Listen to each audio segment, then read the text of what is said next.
Marca मिललो के चौरी करिया तोरा सवार का मिललो के सवार का मिललो के डीजे राजा राज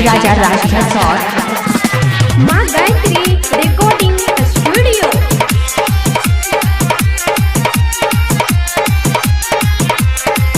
हेगे कोन गाँव से बराती एलो बतो कछियै लड़का गे। हेगे कोन गाँव से बराती एलो बतो कछियै लड़का गे। हम चलियै छौरी करिया करिया करिया करिया हम चलियै छौरी करिया तोरा घर का मिललोगे। हम चलियै छौरी करिया तोरा सवार का मिललोगे। हेगे कोन गाँव से बराती एलो कतो कछियै लड़का गे। हेगे कोन गाँव से बराती एलो कतो कछियै लड़का गे। हम चलियै छौरी करिया करिया करिया करिया हम चलियै छौरी करिया तोरा घर का मिललोगे। हम चलियै छौरी करिया तोरा सवार का मिललोगे।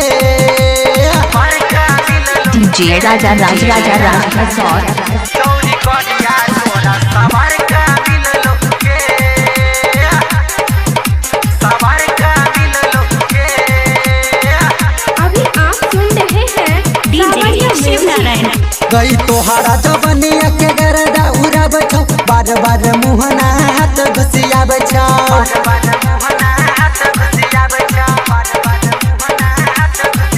गई तोहारा जवनिया के गरदा उड़ा बछौ बार बार मुहना हाथ घुसिया बछौ। मानै नहीं छौ केतबो तोरा नम्हर का मिललोगे।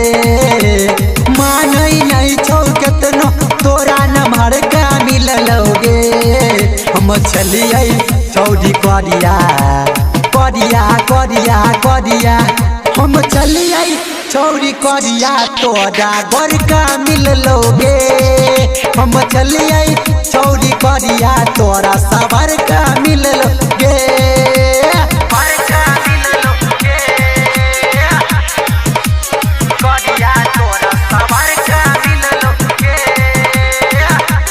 डीजे शिव नारायण। गई छोटू बच्चू भतरा त करे छौ कलेस गई ऐसन गाना गाबै छौ हुइयार बागानेस गई।